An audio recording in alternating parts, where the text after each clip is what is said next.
Hi,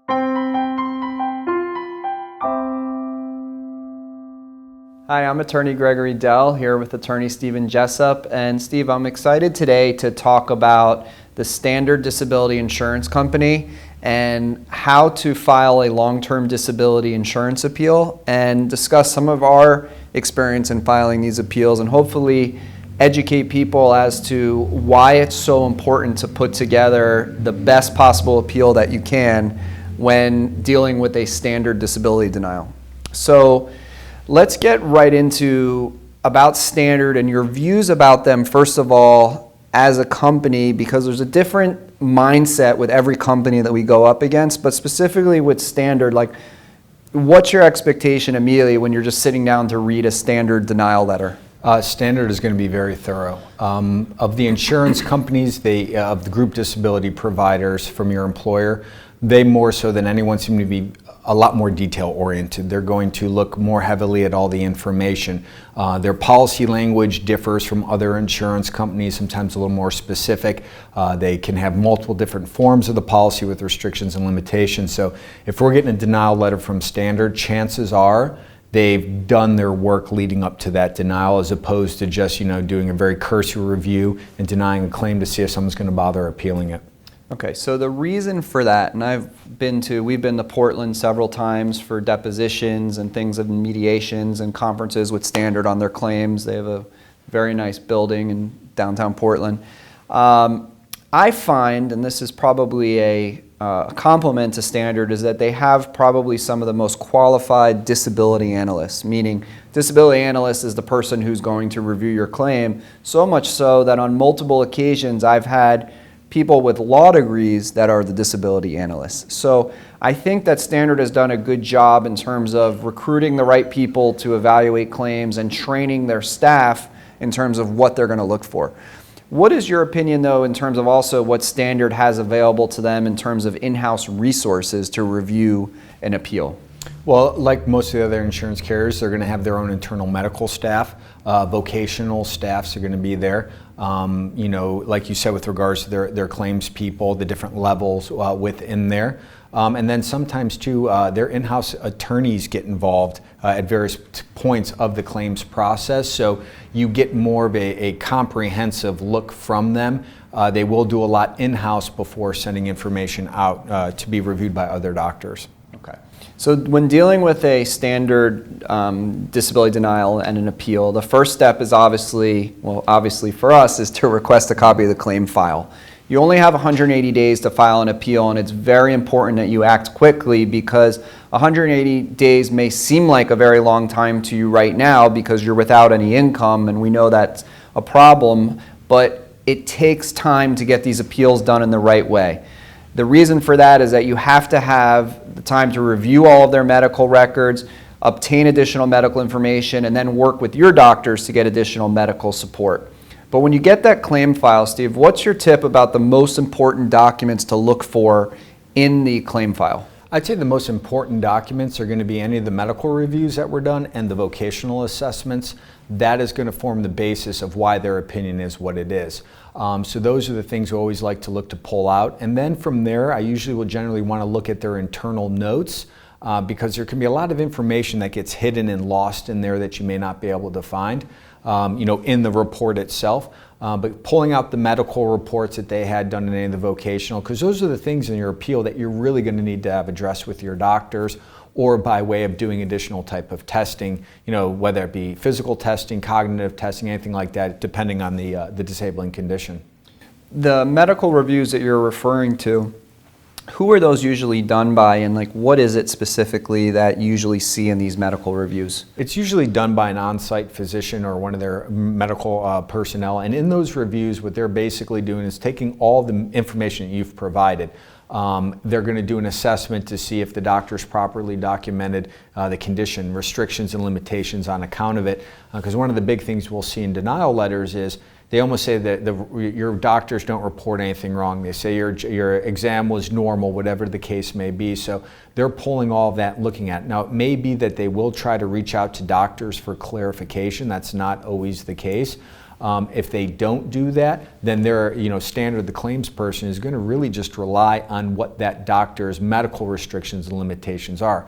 An interesting thing is these doctors aren't going to say in their reports, I think this person can do their job. They're going to put forth whatever restrictions and limitations they think may be there based on the medical, and then it's really up to the vocational department then to do an analysis to see if your pre-disability occupation or some other alternate occupation they say you can do falls within those limitations and the restrictions put in by standards doctors. So a lot of clients call us, I know you get this question all the time, they say, look, I got my claim file, looked at these medical reviews, I've seen my doctor however long the claim's been going on, dozens of times or hundreds of times, it just depends how long it is. They've never looked at me, they've never spoken to me. How can they override what my doctor's saying and rely on just a paper review of what's going on? And is that allowed under the law? That's one of the hardest things to answer for people. Does it seem right? No, but is it legal under the law and prevailing case law under, ERISA? Yes, that it is okay to just have doctors review the documentation without, ever examining you or realistically ever speaking to your doctors. Doesn't make it right. It doesn't mean that those opinions will ultimately stick. You can still win your appeal, but they are allowed to use as an impetus to deny a claim. Okay, let's talk about, we've handled hundreds of standard appeals, and every policy, there's different variations of the policy, and not every policy has the same language. The definition of disability can be different, and then there can be other limitations in the policy that include limited pay periods. What are the common limitations in a standard policy that you see? The most common, I've yet to see one that doesn't have a mental health limitation, be it 12 months or 24 months. I'd say the standard in the industry is 24, but there are a lot that will only cover for 12 months. And that basically means through the life of the policy itself, that's the maximum amount of time they'll pay. They also use other limited conditions they'll call, where they'll try to knock out pain conditions, fatigue, fibromyalgia, and I've even seen some that have environmental illnesses, sick building syndrome, stuff like that. So they will have these criteria that they'll try to piggyback, your conditions into to limit you at, with some exceptions, on their physical ones, if there's evidence of radiculopathies, for instance, to try to get around that. But they cover all their bases, really, in a way to minimize what their financial exposure and liability is going to be to you as the insured. Now, we're starting to see in more and more of the standard policies that they're having an objective medical evidence requirement. What is that, and where do you usually encounter that in the standard disability claims? That usually is going to come up in a pain condition. Generally, a lot of times, you're going to see it with as other insurance companies say, neuromusculoskeletal conditions, back problems, neck problems, things like that. One of the big situations there for the objective evidence, they want to see if there's an evidence of radiculopathy, which is impingement of the nerves, and they want objective evidence. And the objective evidence is generally at that point EMG nerve conduction studies. Even though, as we've discussed before, those aren't exact science and they don't always properly document the presence of it. But under the way they write their policies and having that discretionary authority, they're in a position to require proof to their satisfaction that these things exist in order to get beyond these periods. So if you do complain to your doctor that, you say you have a neck problem and it's burning and it's numb down your arm, it is wise then to also look outside of just MRIs, but the EMG and nerve conduction studies, because they may approve your claim early on for a problem and let it go, make you aware that there's limitations, but not really draw your attention to it until the time is up, and then they deny your claim saying, well, we've paid you the max amount we have to because of this limitation. So you want to be out ahead of that curve. Right, and we've had a lot of claims that people suffer with pain conditions, and they go to their doctors and they might see, they know where the area of pain is, but they go for an MRI, they have an X-ray, they have a CT scan, they have an EMG test, and it doesn't reveal a true objective finding. Doesn't mean the person isn't in pain, but they can't get that objective evidence, and then the standard doesn't approve the claim. Another thing that's very important with standard is the vocational analysis. Talk about how we use vocational experts to basically rebut what their vocational experts do. Most vocational reports that are going to be done by an insurance company are really going to stick to the basic guidelines and documents from the federal government, Dictionary of Occupational Titles, ONET. There's a handful out there that they rely on. Standard writes a policy that the way that they will look, for instance, at your own occupation is how it's performed in the national economy. So not how you perform it at your employer or even at the location. So it's this generalized idea of what your job entails. More often than not, though, when it comes down to these vocational reviews, they'll talk about what the duties are. They'll focus mainly on the physical requirements, whether it's sedentary, light, medium, heavy, very heavy. And they almost try to strip it down to that base, easy level of trying to describe what someone's job is. They use that because, like I said earlier, they're relying on their doctor's opinions as to physical ability to look to deny it. So their vocational reviews, although they can be quite lengthy, aren't necessarily all that detailed. So we get our own vocational experts who have, summaries of medical, so they understand the medical problems.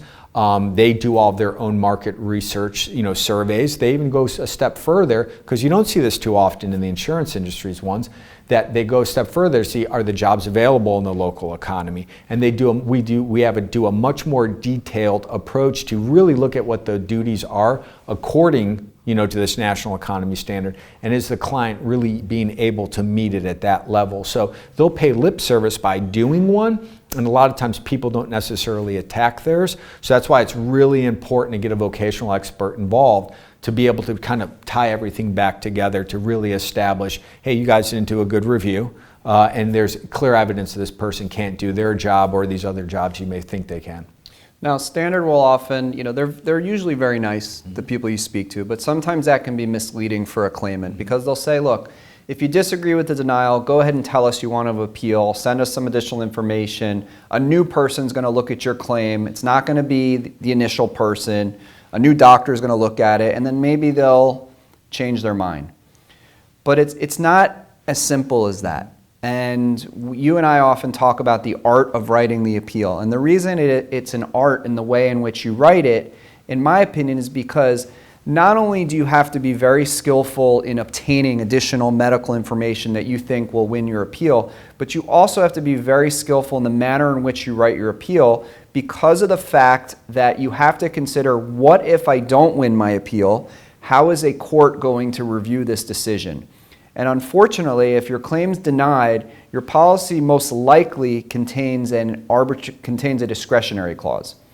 And if you have a discretionary clause in your policy, that means that the court is going to be required to apply an arbitrary and capricious standard of review to your claim. Now, Steve, as you know, the arbitrary and capricious clause is very limited, because when a judge has to apply that standard review, they have to say, did the insurance company act reasonably? If they did, then the judge, whether he agrees or disagrees with the decision of the standard, has to rule that the denial would be upheld. Now, there are certain jurisdictions that found that discretionary clauses are illegal, and that's super helpful, because then the judge can review the case and make that determination. But as you sit there and prepare your appeal, you have to assume that you're dealing with this arbitrary and capricious review. That being said, you never want to write an appeal where you basically say, hey, standard, you did A, B, C, D, E wrong. You didn't look at this, and that.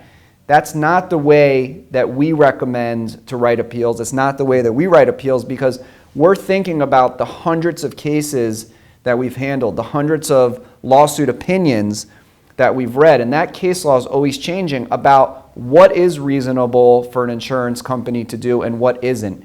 And based upon the facts of your case and the way in which we would review the claim file to see what actions they've taken already, it's really impossible for us to go ahead and give this magic formula as to, hey, this is how you should write your appeal, because you have to have this knowledge of what's it like if I lose in order to write a very effective appeal. So I hope this message is clear in the sense of saying that you really have to have a total plan when presenting appeal, and please don't feel rushed to just go ahead and submit something, because the disadvantage you're in if you try to do the appeal on your own and you don't know the best way to do it is that once your appeal's done, and say you've already done your appeal and then you're going ahead and calling us, the administrative record is closed. What that means is that once you submit your appeal and standard makes their final decision, we are married to everything that's in that record, and there not a single piece of additional information can be submitted. So extreme that if, God forbid, you had some catastrophic accident where you broke your leg, and that was a significant thing, and that happened the day after Standard made their decision, you would not be allowed to get that evidence in. So it's very limiting. So if you have a claim where you've been denied and you're considering filing appeal, we welcome you to contact us for a free initial consultation of your claim. What we would request from you is a copy of your denial letter, a copy of your policy. We will immediately review it and let you know immediately if we think that we can assist you with your claim. If we do accept your claim, we never charge any fees or costs unless we are able to recover benefits for you. So there's no risk whatsoever for you to hire our firm or to even speak with our firm to determine whether or not you think we can help you. So thank you for considering our firm, and Steve and I look forward for the opportunity to speak with you.